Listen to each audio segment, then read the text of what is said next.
Meu Deus. Gênesis 1. Quando você abre, né? Eu sei que é difícil achar Gênesis 1. Quando você abre, semana passada nós falamos em cima desse versículo. Nós lemos esse versículo e nós falamos a respeito de histórias, né? Falamos como que nós somos apaixonados e viciados em história. Porque no fundo, nós sabemos, nós seres humanos sabemos que existe uma história real a respeito da vida e do mundo. Nós gostamos de história, nós amamos, né, novelas e filmes, porque eles nos contam histórias. E nós sempre nos projetamos nessas histórias, né? Talvez você já viu uma história triste e diz, nossa, esse filme é a minha vida, né? Ou um alegre, talvez, também, né? Enfim, nós somos viciados em histórias. Por quê? Porque dentro de nós, a Bíblia diz que há vamos dizer assim, existe dentro de nós a eternidade, existe dentro de nós aquela suspeita, né, verdadeira de que existe uma história real a respeito do mundo e do universo. E falando disso, o mundo tem criado várias histórias.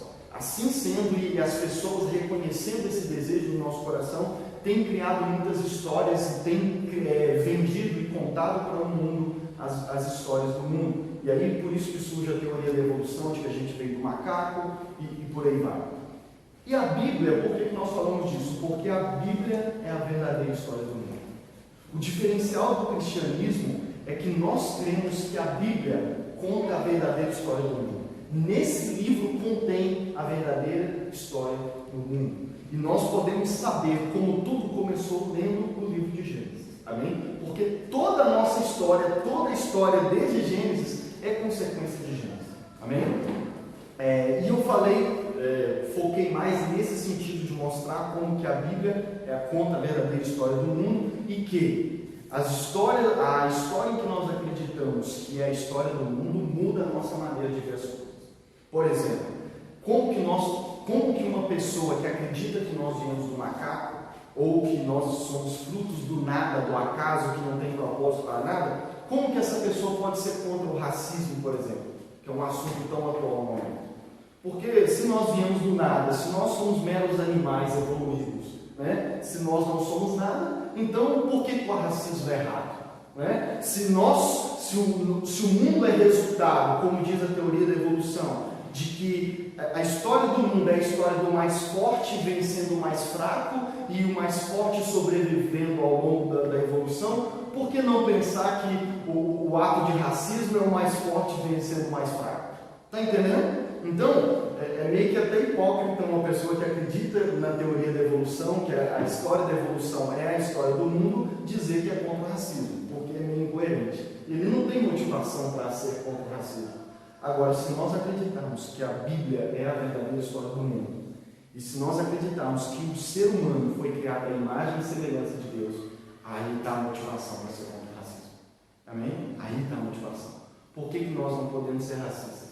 Porque cada ser humano, independente das suas diferenças, foi criado à imagem e semelhança de Deus.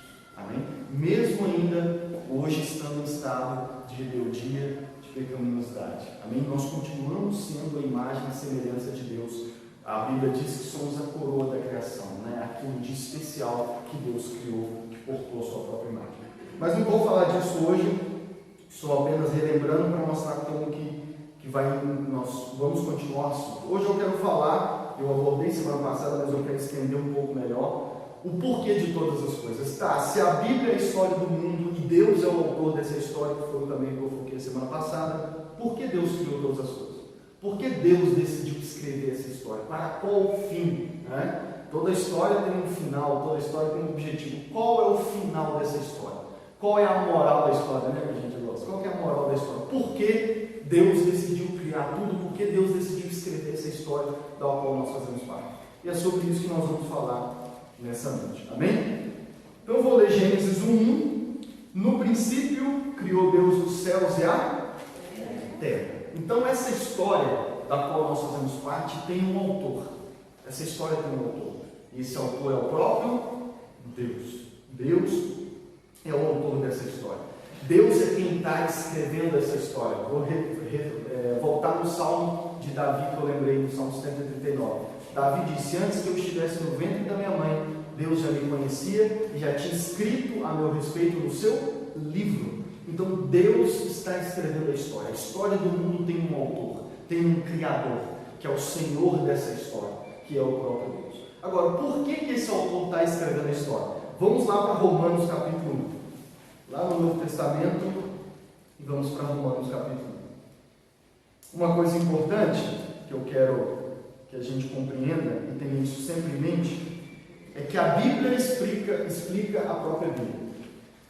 Quando você se deparar com uma passagem da Bíblia que você fala: poxa, eu li essa passagem, mas não compreendi. Então, é preciso continuar lendo a Bíblia, porque outro lugar da Bíblia, outro livro, outro texto, vai explicar aquele texto que talvez a gente não entendeu. Romanos capítulo 1, Novo Testamento, Mateus, Marcos, Lucas, João, Atos, Romanos. Então, a Bíblia se explica, amém? O que nós não entendemos no Antigo Testamento, o Novo Testamento vem e nos explica, e é por isso que é importante a gente ler a Bíblia inteira, amém? De capa a capa, ainda que você não precisa fazer isso nesse mês ou nesse ano, mas é importante você colocar como alvo na sua vida, em algum momento na sua vida, falar: eu consegui ler a Bíblia toda. E aí, depois que eu ler ela uma vez, acaba? Não, torna a ler de novo, porque a gente esquece as coisas muito fácil, né? Então é importante a gente ler de novo. Por isso que, Lucas, qual que é a maneira correta de ler a Bíblia? Ler em sequência, amém? Ler em sequência. Começar em Gênesis e ir até Apocalipse, que é o que nós pretendemos fazer esse ano. Esse ano e o ano que vem, né? Por que eu estou dizendo isso? Porque Romanos capítulo 1 nos ajuda a entender o livro de Gênesis. Nos ajuda a entender por que Deus criou todas as coisas. Romanos 1, versículo 1, 20 e 21. Romanos 1, acha aí o versículo 20 e 21. Diz assim: porque os atributos invisíveis de Deus, assim como o seu eterno poder, como também a sua própria divindade, claramente se reconhecem desde o princípio do mundo, sendo percebidos por meio das coisas que foram criadas. Vou ler uma outra tradução mais clara. Pois, desde a criação do mundo, os atributos invisíveis de Deus, seu eterno poder e sua natureza divina, têm sido vistos claramente, sendo compreendidos por meio das coisas criadas, de forma que tais homens são indesculpáveis. E mais para frente você vai entender que tais homens são eles. 21. Porque tendo conhecido a Deus, não o glorificaram como Deus, nem lhe renderam graças, mas os seus pensamentos tornaram-se fúteis e os seus corações insensatos e obscurecidos. Romanos 1 nos ajuda a entender o livro de Gênesis. Por quê? Porque Romanos 1 vai dizer que desde a criação do mundo, desde o princípio, lá Gênesis capítulo 1, desde a criação do mundo, os atributos, as características, o caráter invisível de Deus tem sido revelado, tem sido manifestado a nós, seu eterno poder, a sua divindade, através das coisas criadas. O que é que esse texto está nos dizendo? O propósito para o qual Deus criou todas as coisas. Por que Deus decidiu criar todas as coisas? Por que Deus decidiu criar o universo? Por que Deus decidiu criar a mim e a você? Por que Deus decidiu escrever uma história da qual nós fazemos parte? Ele decidiu fazer tudo isso para se revelar, para mostrar quem Ele é, para revelar suas características. Quem o autor de uma novela, ou o autor de um livro, ou o autor de um filme, ele o faz é uma maneira dele expressar o que tem na cabeça dele, é uma maneira de mostrar as ideias que ele tem, né? A maioria, um artista que pinta, que escreve, seja lá o que for, ele o faz na maioria das vezes para mostrar para as outras pessoas, um dos motivos é isso, para mostrar para as outras pessoas aquilo que está dentro dele, aquilo que está na cabeça dele. Então ele se expressa na sua arte, né? Você já viu um exemplo? Eu estava vendo, eu gosto muito de música e gosto muito de pensar sobre música. E há uns dias atrás, eu passando na frente da televisão, tinha acabado de fazer uma transmissão, né, da pregação. Na verdade, eu estava preparando para fazer uma transmissão lá no Instagram e passando na televisão eu vi aquela cantora Marília Mendonça no Faustão. E estavam naquele arquivo confidencial, onde os familiares dão um testemunho, testemunho a respeito da vida da pessoa, conta história e parará. E tinha uma tia dela contando os sofrimentos que ela já passou. O pai que traiu a mãe e teve um relacionamento conturbado até chegar à separação, e ela sofreu muito com isso. E aí veio o padrasto, e o padrasto cometeu o mesmo erro do pai, e no meio dessa história toda, ela crescendo, desenvolvendo a sua juventude, passou por todos esses problemas.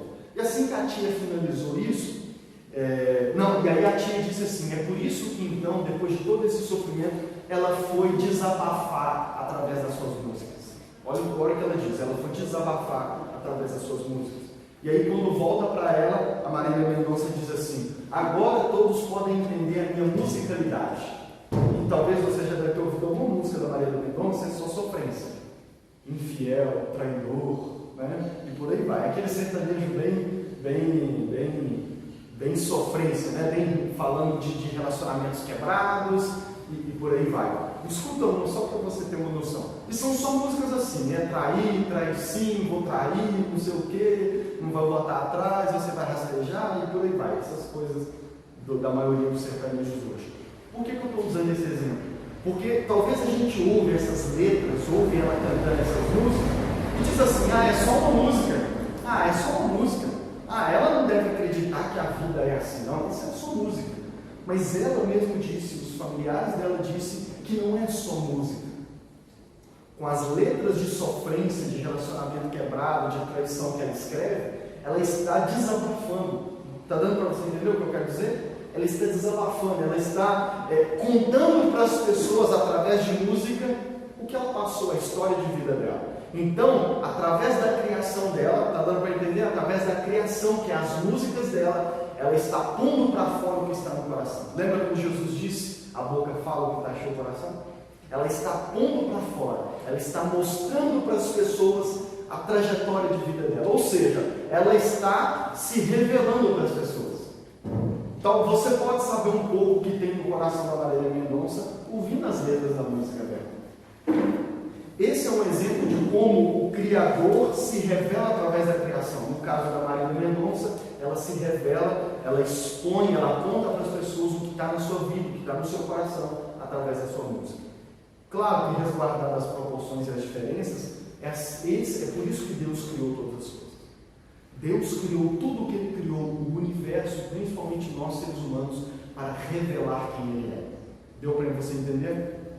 Para revelar quem Ele é, para revelar quem Ele é, o caráter dele. É por isso que Romanos diz que desde a criação, e que através da criação, através de todas as coisas, Deus está revelando para todo o universo, para todo mundo, e principalmente para nós seres humanos, quem Ele é, o que existe nele. Então, se Deus criou o amor, é porque Deus é amor. Se Deus criou, lembra, se você ler Gênesis 1, Deus criou o sol, Deus criou isso e viu que tudo era muito bom. Por que Deus faz questão de dizer que tudo que Ele criou é bom? Porque Ele é bom. E um Deus bom não poderia ter criado algo ruim. Então Deus vai se revelando através da sua criação. Deus revela o seu caráter. Amém? E Ele vai se revelando. E para que Ele se revela? Por que Ele decidiu se revelar? Primeiro, para que Ele se desse a conhecer. Para que nós pudéssemos conhecer a Ele e, conhecendo a Ele, pudéssemos glorificar a Ele por quem Ele é. Por exemplo, chamam a Marília Mendonça de rainha. Por quê? Porque ela é um dos nomes principais no sertanejo universitário. É porque as músicas dela são uma das mais tocadas. Então, como ela é uma das cantoras de maior sucesso no sertanejo, chamam ela de rainha. Porque ela é uma das melhores, vamos dizer assim. Então, à medida em que ela vai criando e contando a sua história, se revelando, mostrando o que está na sua mente, no seu coração, as pessoas vão reconhecendo, né? E aí vai uma questão de gosto também, mas a maioria das pessoas hoje gosta daquele conteúdo, gosta das composições dela, e então vão exaltando ela como rainha do sertanejo universitário. Porque isso é natural de nós seres humanos. Por que nós, ao olharmos a pintura de um grande pintor, nós começamos a falar desse pintor? Por que quando nós vemos um bom filme, nós sabemos qual é o criador daquele filme, a gente já vai logo procurar outros filmes? Por que ao lermos um livro e nossa, que livro bom, qual os outros livros que esse autor tem? Porque se esse é bom, os outros também vai ser bom. Porque no fundo nós somos criados para isso. Nós somos criados para que pudéssemos, através de toda a criação e através de nós mesmos, do conhecimento de nós mesmos, pudéssemos glorificar ao Criador.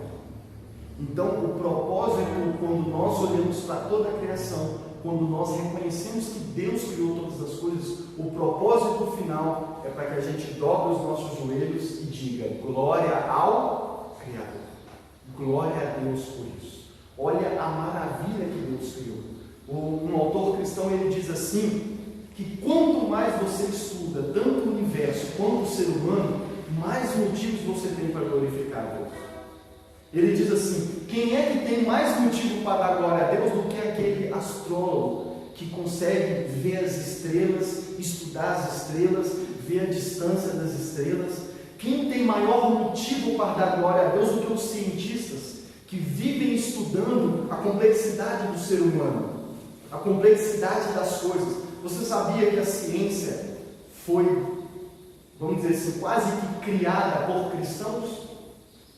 Hoje muitos dizem que a ciência é contra a religião, né? Que a ciência é contra Deus, que Deus e ciência não se batem, muitos acreditam que a ciência matou Deus, né? Porque começou a explicar tudo, então se explica tudo, não foi Deus que criou. Mas é justamente o contrário. A ciência só existe hoje porque nasceu de pessoas que acreditavam em Deus. E por que eles começaram a estudar todas as coisas? Porque eles criam que Deus tinha criado. E eles acreditavam que através da criação eles poderiam, de certa forma, conhecer e glorificar a Deus. Então eles começaram a estudar todas as coisas. Está dando para você entender? Então, por quê? Porque nós somos criados para isso. Para que através de toda a criação nós pudéssemos conhecer o nosso Criador. E não só conhecer, depois de conhecer, pudéssemos dobrar os nossos joelhos, levantar as nossas mãos e dar glória a Ele. É por isso que agora você vai entender a continuação desse texto de Romanos. Olha o que Romanos diz: pois desde a criação do mundo, os atributos invisíveis de Deus, seu eterno poder e sua natureza divina, têm sido vistos claramente, sendo compreendidos por meio das coisas criadas, de forma que tais homens são indesculpáveis. Por quê? Porque tendo conhecido a Deus, não o glorificaram como Deus, nem lhe renderam graças, mas os seus pensamentos tornaram-se fúteis e os seus corações insensatos e se obscureceram. O que Romanos está dizendo? Eu disse para você que o nosso propósito, Deus criou todas as coisas para se revelar, para se dar a conhecer, para que nós o conhecendo pudéssemos dar a glória a Ele, pudéssemos exaltá-lo, pudéssemos glorificá-lo por tudo que Ele criou. Mas o que nós, seres humanos, principalmente fizemos? Romanos diz que nós não fizemos isso.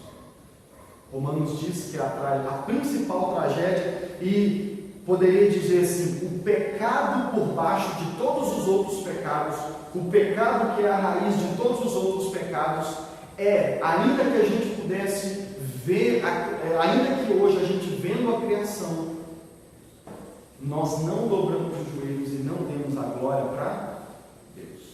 E semana que vem eu falo de Gênesis 3 melhor como foi isso. Mas o pecado por debaixo de todos os outros pecados é que, tendo conhecido a Deus, é que tendo sido criados por Deus e para Deus, nós nos rebelamos contra esse propósito. Nós, ao invés de olhar para a criação, para nós mesmos e dar glória ao nosso Criador, nós viramos as costas para Ele. Nós nos rebelamos contra Ele. Nós não demos glória a Deus. É como se nós pegássemos uma pintura que alguém fez, pegássemos a pintura, levássemos embora para casa e não estivéssemos nem aí para quem? Para quem viu. Vou dar um exemplo melhor. Você já viu filhos que quase que matam os seus pais ainda em vida? Filhos que são rebeldes para com aqueles que deu a eles a vida? Já viu isso? Já viu? Filhos que são ingratos, que são rebeldes, que se não matam seus pais de fato, matam no coração, viram para os pais e dizem: para mim você morreu a partir de hoje. Não dão ouvidos, são rebeldes, dizem: na minha vida mando eu, você não tem nada a ver com isso, não se meta na minha vida, nunca mais fala com os pais. Você acha bonito isso? Você acha bonito? Não é. Mas isso é apenas um exemplo e um resultado da nossa principal rebeldia, que é contra o nosso Criador. Nós fazemos a mesma coisa. O ser humano fez a mesma coisa. Após Deus ter nos criados para se revelar, criados para que eles, então, Deus, o Senhor nos criou, então nós vamos dar glória a Ti, porque afinal de contas você é o Criador. E se o Senhor é o Criador, o Senhor é digno de toda a glória. O Senhor é digno de toda a glória. Se foi o Senhor quem criou todas essas coisas, o Senhor merece toda a glória. E é para isso que nós existimos. Nós existimos para dar glória a Ti, para revelar quem o Senhor é. Mas nós nos rebelamos contra isso. Nós nos levantamos contra Deus. Nós, através do pecado. Semana que vem eu vou falar de Gênesis 3, mais especificamente do pecado e suas consequências. Mas o pecado que gerou todos os outros foi nós não termos reconhecido, nós não termos dado a Deus a glória que Ele merecia. Amém? E a Bíblia, ao longo de toda ela, vai mostrar como que o propósito de todas as coisas é a glória de Deus. Eu vou ler rapidamente, depois você pode anotar para ler em casa. O Salmo 19:1 diz assim: os céus declaram a glória de Deus, o firmamento proclama a obra de suas mãos. Os céus declaram o quê? A glória de Deus, quem Ele é, toda a sua plenitude. Isaías 6:3 diz que os serafins nos céus proclamavam uns aos outros: Santo, Santo, Santo é o Senhor dos exércitos, a terra inteira está cheia da sua glória. A Bíblia diz que nos céus os anjos vivem para dizer: Santo, Santo, Santo é o Senhor dos exércitos, toda a terra está cheia da sua glória. Abacuque 2,14 diz assim: e a terra se encherá do conhecimento da glória do Senhor, como as águas enchem o mar. Romanos 11,36 diz: porque dele, por ele, para ele são todas as coisas. Porque dele, porque ele é o Criador. Por ele e para ele são todas as coisas. E diz assim: a ele seja a glória para sempre. Apocalipse 4,11 diz: tu, Senhor e Deus nosso, és digno de receber glória, honra e poder, porque criaste todas as coisas e porque por tua vontade elas existem e foram criadas. Então a Bíblia inteira nos mostra, nos revela e nos orienta a respeito do porquê de todas as coisas. Todas as coisas foram criadas para a glória de Deus. Por isso que um dos lemas da Reforma Protestante, que ainda vamos falar bastante sobre o que é somente a Deus a glória. Uma das coisas que o cristianismo enfatiza e que é impossível ser cristão sem enfatizar e sem crer nisso, é que tudo que existe para a glória de Deus. O propósito final de todas as coisas deve ser a glória de Deus. Esse culto deve ser para a glória de Deus. A sua vida deve ser para quê? Para a glória de Deus. Tudo que existe para a glória de Deus. E esse é o propósito final para todas as coisas. Amém? Vou ler Romanos do 18 ao 21 e o versículo 25. Portanto, a ira de Deus é revelada do céu contra toda impiedade e injustiça dos homens que suprimem a verdade pela injustiça. Pois o que de Deus se pode conhecer é manifesto entre eles, porque Deus lhe manifestou. Pois desde a criação do mundo, os atributos invisíveis de Deus, seu eterno poder e sua natureza divina, têm sido vistos claramente, sendo compreendidos por meio das coisas criadas, de forma que tais homens são indesculpáveis. Porque, tendo conhecido a Deus, não o glorificaram como Deus, nem lhe renderam graças, mas os seus pensamentos tornaram-se fúteis e os seus corações insensatos se obscureceram. 25. Trocaram a verdade de Deus pela mentira e adoraram e serviram as coisas e seres criados no lugar do Criador, que é bendito para sempre. Versículo 18 diz que do céu é manifestado a ira de Deus. Deus se ira, Deus é um Deus de amor, Deus é um Deus de paz, de justiça, mas a Bíblia também mostra que Deus é um Deus que se ira, que fica irado contra todo pecador e contra todo rebelde.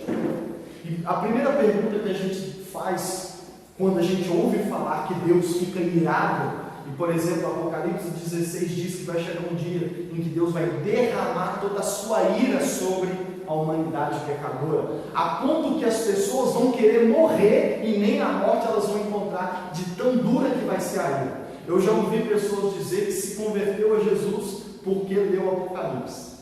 Você já leu o Apocalipse algum dia? É um dos livros mais pesados, porque lá, por várias vezes, mostra o que Deus ainda vai fazer, que é derramar sua ira e punir os pecadores. É para isso que existe o inferno. O inferno, a princípio, foi criado para punir os anjos rebeldes, os anjos que deixaram de dizer Santo, Santo, Santo é o Senhor Deus de do Senhor dos Exércitos. Só que nós, seres humanos, também nos rebelamos. E então nós também nos tornamos dignos do inferno. E a primeira pergunta que a gente fica espantado é: por que Deus fica irado? Ou por que Deus mandaria pessoas para o inferno? Isso não faz sentido. A Bíblia diz que Deus é amor. Deixa eu te dizer, a Bíblia apresenta Deus como Deus de amor, mas ela também apresenta Deus irado. E Romanos 1 nos mostra por que Deus se ira. Por que a ira de Deus está se revelando, está sobre a humanidade? Por que Deus amaldiçoou a terra? E nós vamos ver isso semana que vem em Gênesis 3. Por que Deus faz isso? E por que Ele não se torna um Deus mau por fazer isso? A resposta está em nós entendermos, em nós crermos por que todas as coisas existem.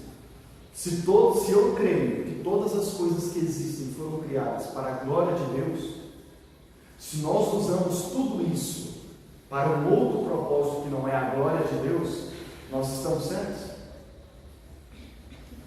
Esse é o significado de rebeldia na sua raiz principal.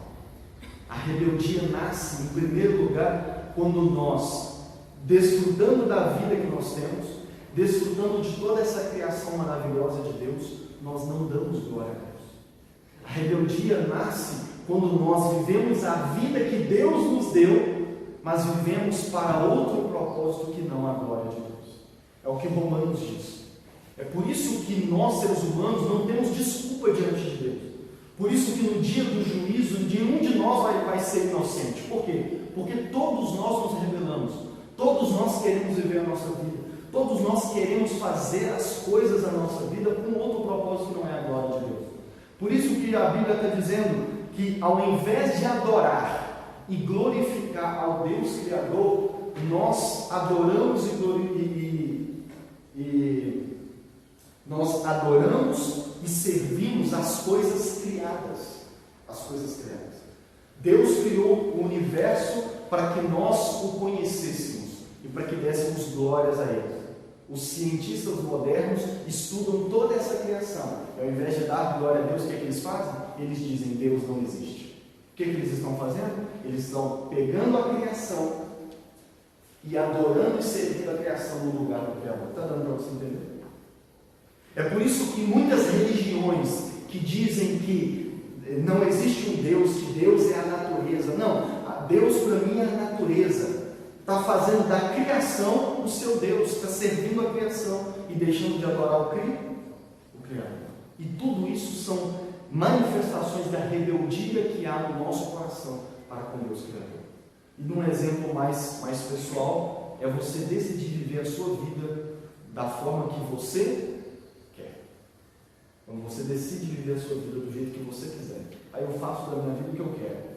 Ou então você até diz: eu acredito que Deus criou tudo e que Deus é o Criador de todas as coisas, eu acredito em Deus, mas da minha vida cuido eu. Mas eu faço a minha vida do jeito que eu quero. Eu tomo as decisões da minha vida que eu achar melhor e eu, em momento nenhum, eu vou ao Criador perguntar: Deus, o que o Senhor está achando do meu caminho? Eu estou vivendo para a tua glória? essa minha vida, esse meu estilo de vida glorifica o teu nome, honra o propósito para o qual o Senhor me criou. Quando nós não fazemos isso, quando nós deixamos de fazer isso, nós estamos manifestando a nossa rebeldia, estamos nos rebelando contra o Deus Criador. E aí é desse sentimento, é dessa rebeldia, dessa raiz de rebeldia do nosso coração que nascem todos os outros pecados. Amém? E ao longo dos dias nós vamos mostrando como que uma coisa tem a ver com a outra. Então todos os outros pecados nascem dessa raiz, de nós nos rebelarmos contra o Deus Criador, de não darmos a glória a Deus. Amém? Então, nós precisamos reconhecer que Deus criou todas as coisas para a sua glória. Precisamos entender isso e entender que a nossa vida só tem sentido se nós vivemos para a glória de Deus. Não há sentido você viver a sua vida se não for para a glória de Deus. Amém? Só que nós estamos em estado de rebeldia. Nosso coração está rebelde e isso se manifesta de várias maneiras, como eu disse, ao longo dos cultos nós vamos falando disso. Mas, o que Deus fez? Nós nos rebelamos contra Ele. Nós usamos tudo que Ele criou para um outro propósito que não é a glória dele. O que Deus fez? Deus simplesmente decidiu ficar irado contra toda a humanidade, punir, mandar todo mundo para o inferno e pronto, acabou? Não. Agora, eu quero te dizer o seguinte: Deus também não nos obriga a dar a Ele, a dar glória a Ele. Então, resumindo, Deus criou todas as coisas para a glória dEle, para que pudéssemos dar glória a Ele, para que pudéssemos exaltá-lo e viver todas as coisas para a glória de Deus. Mas nós nos rebelamos contra Ele. E por causa disso, é justo e faz sentido Deus estar irado contra toda a humanidade, contra todos os pecadores. Agora, o que você acha que Deus fez para consertar isso? Ou você acha que Ele ia deixar tudo isso estragar? O que Deus fez para restaurar todas as coisas? O que Deus fez para que nós, pecadores e rebeldes, voltássemos a dar a glória a Ele por todas as coisas? Você acha que Ele nos obriga a fazer isso? A Bíblia diz que Ele não nos obriga. A Bíblia diz que Deus não escolheu nos obrigar a dar a glória a Ele novamente. Deus, apesar de Ele estar irado, Ele não usa a sua ira para que a gente possa dar glória a Ele. Sabe o que Deus fez? O que Deus fez para que a gente pudéssemos deixar o estado de rebelde e pudéssemos voltar a dar glória a Ele, Ele decidiu revelar a sua glória ainda mais e de uma maneira magnífica, de uma maneira especial. Para quê? Para que a gente pudesse ser atraído novamente para glorificar. Mais ou menos assim. Você já brigou com alguém? Você já brigou com o seu namorado, com o seu marido, de uma maneira que você não queria distância, e a pessoa vai lá e faz algo que atrai o seu coração novamente, e você vira e diz assim: nossa, você me conquistou de novo. Você já passou por isso? Aqueles olhares, né, que a gente para, simplesmente os casados, não vou olhar para ela, vai que ela fala que não, aqui na frente não. Pula. Por que eu estou usando esse exemplo? Porque Deus não. E aí você reconcilia com a pessoa não porque ela te obrigou, mas porque ela te conquistou novamente. Né? E deixa eu dar um toque aqui para os casados. Isso acontece tantas vezes no namoro, o que não vai acontecer no casamento, né? Já viu como que a gente é estranho? No namoro a gente passa por poucas e boas que no final de tudo um atrai o outro e recupera. Aí casa, no primeiro problema, na primeira dificuldade, aquilo que tinha lá no namoro não tem mais. Né? Não tem mais, perdeu o brilho. Aí fala assim: o casamento estragou. Não, você que está rebelde mesmo. Enfim, mas deixa eu voltar aqui. O que Deus fez para que pudéssemos voltar para Ele novamente e dar a Ele glória? E pudermos dizer: Deus, eu eu reconheço o propósito ao qual o Senhor criou todas as coisas e eu vou viver para a tua glória. O que ele fez? Ele não impôs sobre nós. Mas ele decidiu revelar sua glória de uma maneira ainda mais especial. Ele fez algo que foi capaz e que é capaz de atrair o nosso coração de uma maneira que da primeira vez não foi. O que ele fez? Ele se revelou na pessoa de Jesus Cristo. Antes ele tinha criado todas as coisas, para que ele pudesse atrair o nosso coração novamente, para que pudéssemos novamente voltar a dar glória a Ele, para que Ele pudesse atrair, encantar e maravilhar o nosso coração. Ele se revelou de uma maneira superior à maneira como Ele se revelou na criação. Ele se revelou na pessoa de Jesus Cristo. Ele veio aqui na terra, Ele se revelou como ser humano, Ele encarnou, habitou entre nós, viveu entre nós.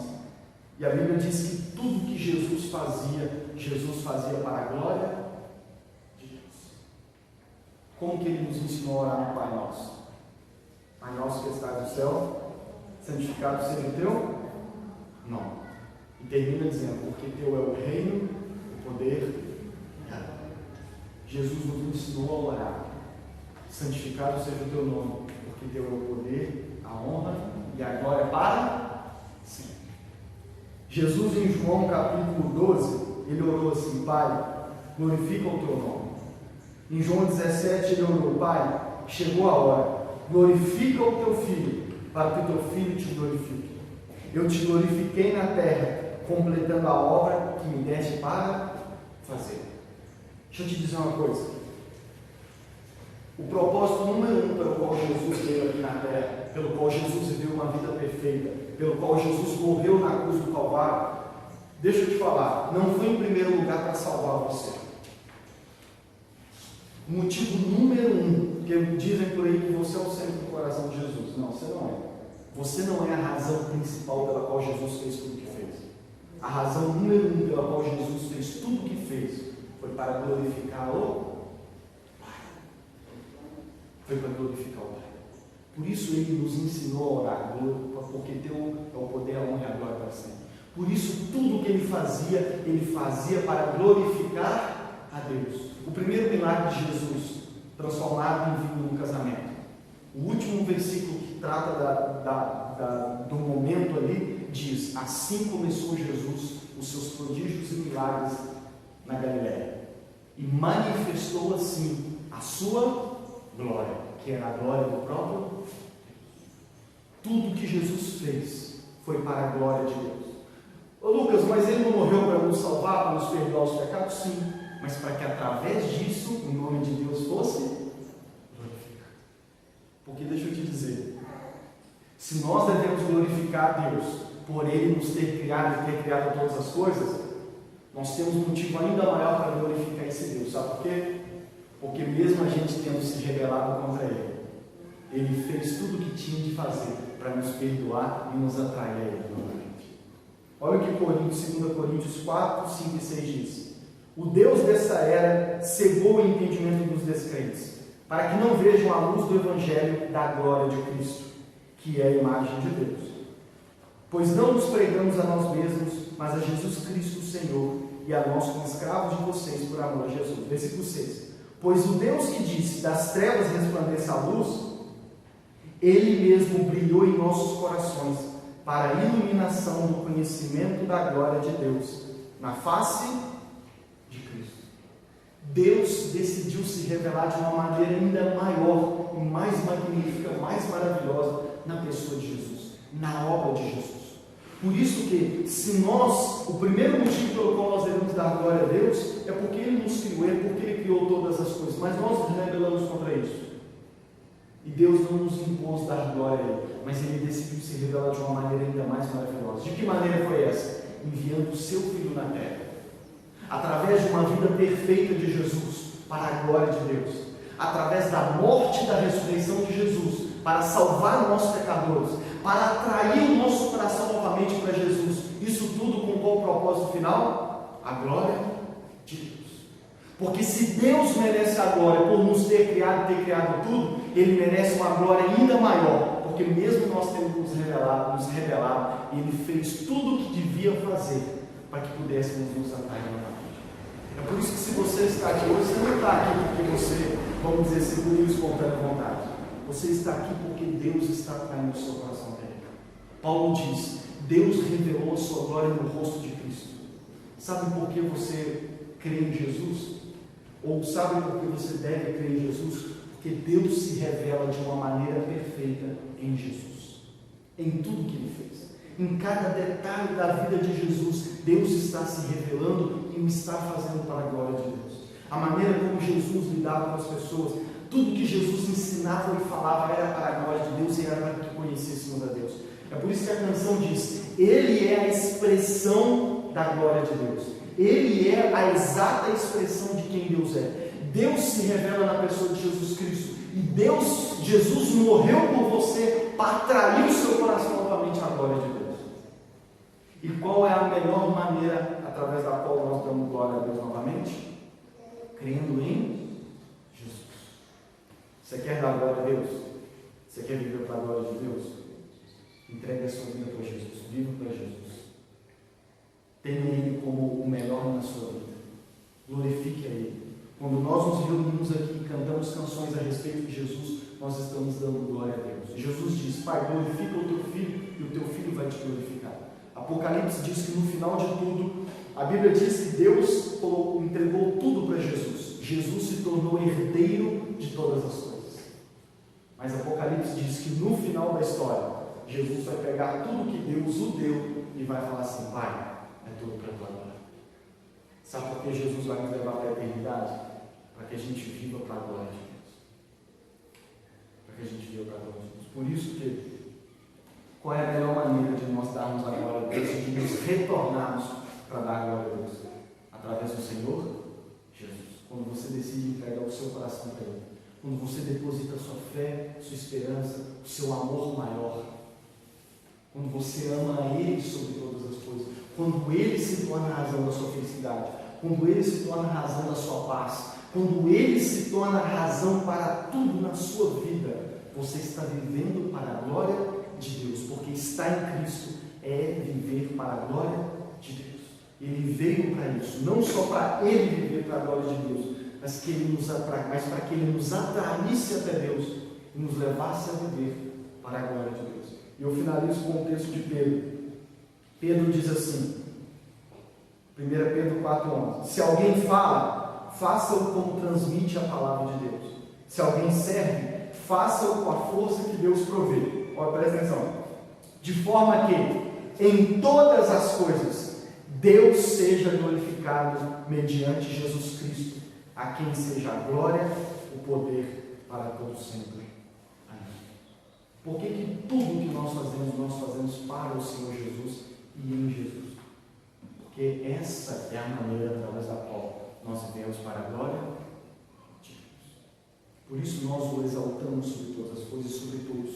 Por isso nós nos reunimos no nome dele. Que estando em Cristo, vivendo para Ele, amando Ele sobre todas as coisas, fazendo dele a razão de todas as coisas da nossa vida.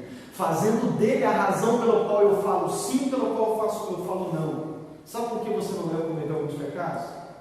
Por causa de Jesus. Sabe por que você deve dizer não para o pecado? Porque dizer não para o pecado é dizer sim para a glória de Deus. Mas semana que vem eu falo disso. Amém? Vamos lá então? O que eu quero que você guarde nessa manhã? E Lucas, o que isso tem a ver com a minha vida? Se não ficou claro até agora, eu falei aqui. Né? Se não ficou claro o que tudo isso tem a ver com você, com a sua vida, eu falhei então em te ajudar a entender a palavra de Deus. Tudo que você faz na sua vida deve ser para a glória de Deus. Tudo. A Bíblia diz: quer comamos, quer bebamos, façamos tudo para a glória de Deus. Por que eu preciso? Por que eu devo? Uma vez eu disse para a Jennifer: por que nós devemos acreditar no casamento? Para a glória de Deus. porque quem criou o casamento foi Deus. Só há um motivo pelo qual nós devemos não acreditar mais no casamento. E esse motivo é a gente deixar de acreditar em Deus. Porque enquanto nós acreditarmos em Deus, nós devemos acreditar no casamento. Por que eu devo ser ou buscar ser o melhor funcionário possível no meu trabalho? Para a glória de Deus. Por que eu devo cuidar de cada detalhe da minha vida? Por que eu devo educar os meus filhos no caminho do Senhor? Para a glória de Deus. Resumindo, tudo na nossa vida deve ser para a glória de Deus. E a glória de Deus deve ser o parâmetro para todas as coisas. Amém? Então vamos orar por essa cabeça. Vamos orar, porque talvez nessa manhã, devamos reconhecer o quão rebelde nós temos sido. Se tudo foi criado, inclusive nós mesmos, para a glória de Deus, se nós não vivemos para esse propósito, então nós estamos sendo rebeldes para com Deus, Criador de todas as coisas. Se antes de eu estar no ventre da minha mãe, Deus já me conhecia, já tinha escrito a meu respeito, e essa vida que Ele escreveu para mim deve ser para a glória dEle, se eu não estou vivendo para a glória dEle, eu estou sendo um rebelde. Se tudo que eu faço, eu não faço com o objetivo final de glorificar o nome do Senhor, então eu estou sendo rebelde para com Deus Criador. Eu não estou dando a Ele aquilo de que Ele é digno e aquilo para o qual Ele criou todas as coisas. Se Ele não é para mim o melhor da vida, então eu não estou glorificando como Ele merece. Por isso, talvez neste momento, a primeira coisa é a gente confessar diante dEle a nossa rebeldia. É confessar a Ele o principal de todos os pecados, que é não dar a Ele aquilo que Ele merece para sempre, que é a glória sobre todas as coisas. Por isso, Senhor, perdoe os nossos corações nessa manhã. Espírito Santo, convença-nos desse pecado, que é o pecado principal de todos, que é não dar a Deus Pai a glória de todas as coisas. Ajuda-nos, Espírito Santo, a reconhecer que cada detalhe da nossa vida deve ser para a glória de Deus. Convence-nos, Espírito Santo, dessa rebeldia dos nossos corações. E por fim, Senhor, atrai o nosso coração. Tua palavra diz que não é por força nem por violência, mas pelo meu Espírito. Espírito Santo, é o Senhor quem convence o coração de cada um que está aqui nessa manhã a viver para a glória de Deus. Se o Senhor se revelou, ó Pai, na face de Jesus Cristo, se foi através do Evangelho, através da vida, morte e ressurreição de Jesus Cristo, se foi através do Senhor Jesus que o Senhor revelou a sua glória de uma maneira maravilhosa, de uma maneira mais intensa, é o Teu Espírito quem atrai o nosso coração a reconhecer isso, a dar glória a Deus por isso, a dobrar os nossos joelhos e reconhecer que é através de Jesus que o Senhor é mais glorificado. E que se eu estou contente, se eu estou satisfeito, se Jesus é a razão da minha vida, então a Tua glória é a razão da minha vida. Ensina-nos, Espírito Santo, convence cada um de nós, a partir de hoje, em cada detalhe da nossa vida, viver para a glória. Que tudo que possamos fazer como igreja, que deva ser com o propósito final de dar glória a Ti, por tudo, em nome de Jesus.